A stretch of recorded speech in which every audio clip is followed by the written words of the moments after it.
আমার নাম সুজয়, বাড়ি বাঁকুড়া, বয়স ২৬। আমি সবে একটা চাকরি পেয়েছি। বাড়িতে আমি এক ছেলে, মা ও বাবাকে নিয়ে আমাদের ছোট সংসার ভালোই কাটছিল। আমার খুব বয়স্কা মহিলাদের সাথে বন্ধুত্ব করতে ভালো লাগে, যে কারণে বয়স্কা মহিলারা আমার সাথে বন্ধুত্ব করলে সহজে ভুলতে পারত না। আমি আজ বয়স্কা মহিলাদের নিয়ে অনেকগুলো ঘটনা বলবো। এসব ঘটনার মধ্যে প্রথম যার সম্বন্ধে বলছি সে হলো জয়ন্তী কাকি, যার সাথে সবাই বন্ধুত্ব করতে চায়। জয়ন্তী কাকি দেখতে খুবই সুন্দরী, সে সবসময় শুধু শাড়ি পরে থাকত। জয়ন্তী কাকিরা কাপালি ছিল, সেই জন্যে ওরা কাপড় কম পরত। জঙ্গলে পাতা কুড়াতে গেলে অনেকেই পর্যবেক্ষণ করত তার কাজের। জয়ন্তী কাকির সাথে অনেক ইয়াং ছেলের বন্ধুত্ব ছিল। অনেক সময় তারা গল্প করার জন্য কাকিকে ডেকে নিয়ে যেত, কেননা কাকির চেয়ে ভালো গল্প কেউ করতে পারে না। সবাই একরকম পাগল প্রায় কাকির সাথে গল্প করার জন্য। আমি অনেকবার ক্রিকেট খেলার মাঝে জলখাবার বাহানায় কাকিদের বাড়িতে জল খেতে গিয়ে কাকিকে দেখে আসতাম। কাপড় কাচার সময়, বাসন মাজার সময়, উঠোন ঝাড়ু দেওয়ার সময় সহ অনেক কাজের মাঝে কাকিকে সাহায্য করতাম। এতে আমারও বেশ সুবিধা হতো, অনেক কিছু দেখার সৌভাগ্য হতো। বন্ধুরা, তোমরা নিশ্চয়ই বুঝতে পেরেছ আমি কিসের কথা বলছি। তাদের বাড়ির অবস্থা ভালো ছিল না। স্বামী ও তার এক ছেলে নিয়ে ছিল সংসার। পাটকাঠি আর ছনের বেড়ার বাড়ি ছিল কাকিদের।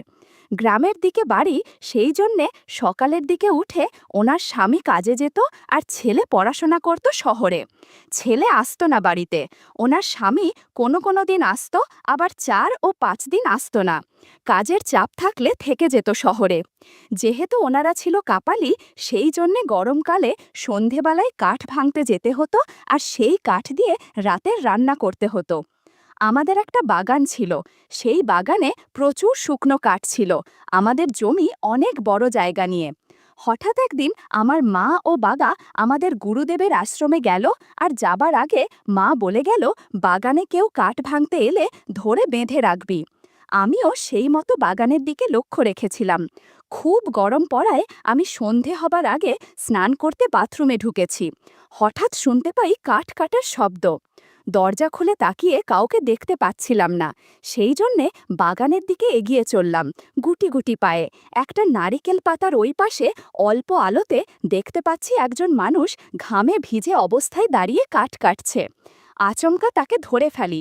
আমি বলি, আজ ধরেছি, ছাড়ব না কাঠচোর কোথাকার। আমাকে বলে, ছাড়, আমি জয়ন্তী, তোদের পাড়ার কাকিমা, ছাড় আমাকে। আমি ছেড়ে দিলে সে হাফ ছেড়ে বাঁচল, আমার দিকে ফিরল। আমি বললাম, কাকি, তুমি এই অন্ধকারে জঙ্গলে কাঠ কাটছ কেন? উত্তরে আমাকে বলে, আমাদের পুজোর জন্যে কাটছি, নিয়মে আছে সেই জন্যে। আমি বললাম, একবার বলতে পারতে বাড়ি এসে, তোমায় কি বারণ করতাম? আমি একা বাড়িতে, মা ও বাবা গুরুদেবের আশ্রমে গেছে। তোমারও বাড়িতে কেউ নেই। তুমি আমার বাড়িতে যদি থেকে তোমার পুজো করো, তাহলে আমার হাত পুড়িয়ে রান্না করতে হবে না। প্লিজ কাকি, থাকো না আমার সাথে। তোমার পুজোর সব ব্যবস্থা আমি করে দেব, আর তোমার গল্প করতে পারবো। তারপর আমাদের বাড়িতে আসলো।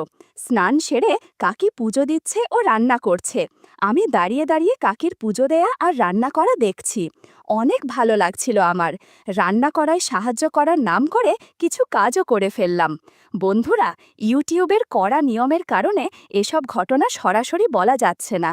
তোমরা কমেন্টে দেয়া লিংক থেকে আমার ওয়েবসাইট ভিজিট করো, সেখানে একদম খোলামেলা গল্প দেয়া আছে। সময়টা বর্ষাকাল।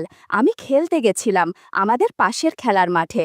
তখন বিকাল ৫টা বেজে গেছে, খুব ঝড় উঠেছে। সবার থেকে আমার বাড়ি দূরে, সেই জন্যে বৃষ্টি নেমে আসায় আমি জয়ন্তী কাকি বাড়ি গিয়ে উঠি। জয়ন্তী কাকি বাড়িতে একা ছিল, কেউ ছিল না।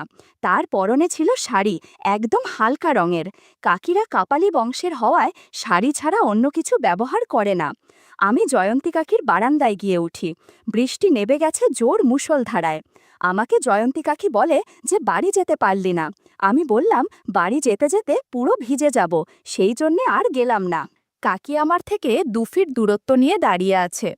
বৃষ্টি আরও জোরে নামতে থাকে, যেমন হাওয়া তেমন বৃষ্টি। কাকিদের বাড়িটা ছিল খড়ের চাল আর চারপাশে বেড়া দেয়া।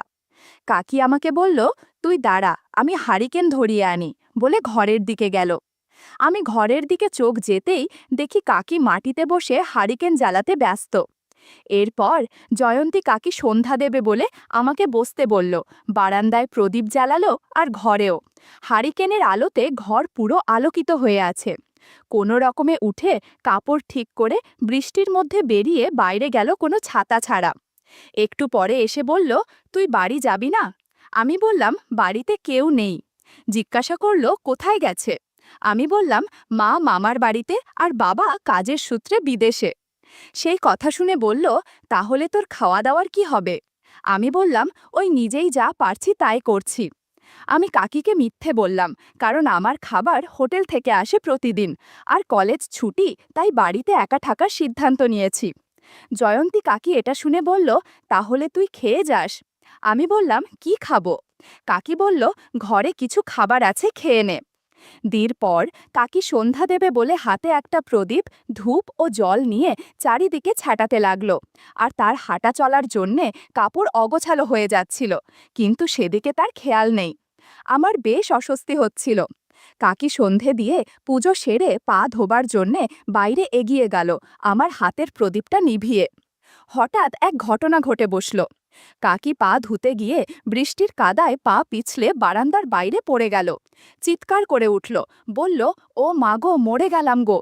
আমি তাকিয়ে দেখি কাকি পুরো কাদায় পড়ে আছে আর ব্যথায় কান্না করছে। আমি গিয়ে কাদা থেকে টেনে তুলতে গিয়ে পুরো ভিজে গেলাম, কাদাও লেগে গেল। কাকি ভারী হওয়ায় আমি তুলতে পারছিলাম না, কষ্ট করে তুললাম। কাকি আমাকে বলছে, খুব লেগেছে। আমি বললাম, কোথায়? কাকি বলল, কোমর, পা, হাত, পিঠ ও আরও বিভিন্ন জায়গায় ব্যথা পেয়েছি। কাকির পায়ে লেগেছে বলে কাকি হাঁটতে পারছিল না। আমাকে বলল, তোর পিঠে করে নিয়ে চল। আমি কোনো রকমে জয়ন্তী কাকিকে ভরে এনে খাটে বসালাম আর জিজ্ঞাসা করলাম, কাকি, তোমায় কি একটু তেল মালিশ করে দেব? কাকি বলল, তুই পারবি? আমি বললাম, আমি দেখেছি তেল মালিশ করা, তোমায় আমি 1 ঘন্টার মধ্যে সুস্থ করে দেব তো। আমি কাকির কথা মতো তেল নিলাম ও হাঁড়িকেনে গরম করে প্রথমে কাকির পায়ে মালিশ করলাম। ধীরে ধীরে পায়ের ব্যথা একটু কমতে শুরু করেছে বলে কাকি ঘুমিয়ে পড়ল, আর আমিও সুযোগ বুঝে কাজ করে নিলাম। বন্ধুরা, ইউটিউবের কড়া নিয়মের কারণে এসব ঘটনা সরাসরি বলা যাচ্ছে না। তোমরা কমেন্টে দেয়া লিংক থেকে আমার ওয়েবসাইট ভিজিট করো, সেখানে একদম খোলামেলা গল্প দেয়া আছে। পরের দিন ছিল দুর্গাপুজোর 1 মাস আগের বর্ষাকালের সময়। আমাদের গ্রামের প্রচুর পুকুর ছিল। কেউ মাছ চাষ করত, কেউ জল জমিয়ে রাখার জন্যে ছোট ছোট ডোবা কেটে রাখত জমিতে জল দেবার জন্যে। কিন্তু সেই পুকুরগুলোতে মাছও হতো প্রচুর। তবে ছোট ছোট মাছ হতো বলে অনেকেই ধরত না, আর বর্ষাকালের সময়ে অনেকেই সাপের ভয়ে যেত না। কিন্তু কাকি ছিল কাপালি, তাদের কাজ ছিল মাছ ধরে খাওয়া ও জঙ্গলের কাঠ কুড়ানো। তাদের কেউ মানা করত না। তারা গ্রামের ডোবার ধরে ফেলা মাছ কাদা ছেঁচে ধরতে যেত। এই রকমই একটি ঘটনা জয়ন্তী কাকির সাথে ঘটে। আমাদের গ্রামের বাইরে, মানে ধান ক্ষেতের মাঠের মধ্যেখানে ডোবা কেটেছে, নতুন কাটা ডোবা। নতুন মাটি, তারপরে বৃষ্টি অনবরত পড়ছে। ওই ডোবার আশেপাশে কেউ ভয়ে যাচ্ছে না, কারণ একবার পিছলে পড়লে আর তোলার কোনো লোক পাওয়া যাবে না। একদিন সকাল থেকে বৃষ্টি পড়ছে। আমার বাড়ি গ্রামের শেষ প্রান্তে, আমার বাড়ির আশেপাশে কোনো লোকজনের বাড়ি নেই। আমি রোজকার মতো বিকেলে মাঠের জল দেখতে যাই। ধান গাছের জমি ডুবে গেছে কিনা সেটা চেক করতে যাই। পরনে একটা হাফ প্যান্ট ও গেঞ্জি, মাথায় ছাতা। আকাশে মেঘের কারণে বিকালবেলা অন্ধকার অন্ধকার হয়ে গেছে। আমার বাড়ি থেকে 2 কিলোমিটার আমাদের জমি। হঠাৎ কে যেন ডাকাডাকি করছে। আমি ভাবলাম, এই ফাঁকা মাঠে কোনো মেয়ের গলা পাওয়া অসম্ভব। পরোয়া না করে আমি আমার কাজ করছি। বৃষ্টি পড়ছে মাঝারি। 2 জমি পরে দেখি ডোবা থেকে কাদা ছুঁড়ে পাশের জমিতে ছুটছে। মেয়ে মানুষের গলার আওয়াজ শুনে আমি এগোলাম। কাছে যেতেই দেখি কাদা মেখে ভূত একটা মহিলা। শরীর দেখে আন্দাজ করতে পারছিলাম না কে উনি, তবে বয়স 40-এর কাছাকাছি লাগছিল। আমি আওয়াজ দিলাম, কে তুমি? সে ভয়ে বলতে পারছে না, আর ডোবা খাড়া বলে ওপরে উঠতে পারছে না। বারবার আমাকে হাত দিয়ে ওপরে ওঠাবার জন্যে ইশারা করছে। আমি তাকে বললাম, আমার কাছে দড়ি নেই যে তোমায় তুলব। সে একটু বৃষ্টির জল খেয়ে নিয়ে আমাকে বলল, আমি জয়ন্তী কাকিমা। নামটা শুনে আমার চেনা চেনা লাগলো। আমাকে বলছে, আমায় বাঁচা, আমি দুপুর থেকেই ডোবাতে পড়ে আছি, কাউকে ডেকে ডেকে পাচ্ছি না। আমি তাকে চিন্তা না করতে বলে দড়ি আনতে গেলাম। আমি কোনো মতে কাকিকে টেনে তুললাম। কাকি বলল, তুই না থাকলে আমার যে কি হতো। আমি কাকিকে বললাম, তোমার জীবন বাঁচলাম, তুমি আমাকে কিছু পুরস্কার দেবে না? কাকি বুঝে গিয়েছিল আমি কিসের পুরস্কার চাচ্ছি। প্রথমে কাকি দিতে চাইছিল। আমার অনেক রিকোয়েস্টের পর কাকি আমাকে পুরস্কার দিল, যেটা আমার জীবনের সেরা পুরস্কার ছিল। কাকার মধ্যে এরকম পুরস্কার পাওয়া আসলেই ভাগ্যের ব্যাপার। মাঝে কয়েক মাস কেটে গেল। আমি চাকরির জন্যে শহরে চলে গেলাম। সময়টা ছিল গরমকাল। ভাবছিলাম গোয়া ঘুরে আসলে মন্দ হয় না। অফিসের ছুটিতে বাড়ি ফিরে ওখান থেকে ব্যাগ গুছিয়ে বেরিয়ে যাব। ঠিক করলাম টিকিটটা ট্রেনের কাটব। ট্রেন জার্নি খুব আরামের ও ভালো লাগে। অফিসে ছুটির আবেদন দিয়ে সোজা ২৫ দিনের ছুটি নিয়ে বাড়ির পথে রওনা দিলাম। বাড়ি ফিরে নিজের মতো গোছগাছ মরছিলাম। হঠাৎ কাকির কথা মনে পড়ল। এই সময় তো কাকিদের বাড়িতে কেউ থাকে না। ভাবলাম একবার কাকিকে বলি, যদি যায় তাহলে ট্রিপটা জমে যাবে। সেই মতো সন্ধ্যার দিকে গেলাম জয়ন্তী কাকির বাড়িতে। দেখি আমার জয়ন্তী কাকি ছোট একটা কাপড় পরে সন্ধ্যায় মগ্ন রয়েছে। লুকিয়ে লুকিয়ে গেলাম আর সারপ্রাইজ দিলাম। কাকি ভয় পেয়ে গেল। আমি সাথে সাথে বললাম, আমি সুজয়। কাকি বলল, এতদিন পর তোর এই বুড়ি কাকির কথা মনে পড়ল? আমি বললাম, অফিসের কাজের জন্যে বাড়িতে আসার সময় পাই না, সেই জন্যে এত দেরি হলো। আমি কাকিকে বললাম, দিন যত যাচ্ছে তুমি তত সুন্দর হয়ে উঠছ। কাকি বলল, তুই আর বাহানা খোঁজার মতো কথা বলিস না। অনেক দিন পর কাকির সাথে কথা হচ্ছে। শেষবার ধান খেতে পুরস্কার নেওয়ার সময় হয়েছিল, আর ভাবিছি আবার পুরস্কার নিব। যেমন কথা তেমন কাজ। বন্ধুরা, ইউটিউবের করা নিয়মের কারণে এসব ঘটনা সরাসরি বলা যাচ্ছে না। তোমরা কমেন্টে দেয়া লিঙ্ক থেকে আমার ওয়েবসাইট ভিজিট করো। সেখানে একদম খোলামেলা গল্প দেয়া আছে। কাকি আর আমি দুইজনে ট্রেন ধরার আগের দিন রাতে শহরে হোটেলে উঠলাম। সেদিন পাশের মার্কেট থেকে কাকিকে কিছু ছোট পোশাক কিনে দিলাম, যাতে বিচে গিয়ে পরতে পারে। পরের দিন রওনা দিলাম। ট্রেনে জার্নি করে যাচ্ছি বলে আমি আর কাকি ট্রেনের মধ্যেও কিছু পড়েছিলাম। তারপর ঘুরতে যাওয়ার ৭ দিনের ট্রিপে দুবেলা করে অনেক আনন্দ করেছি আমরা।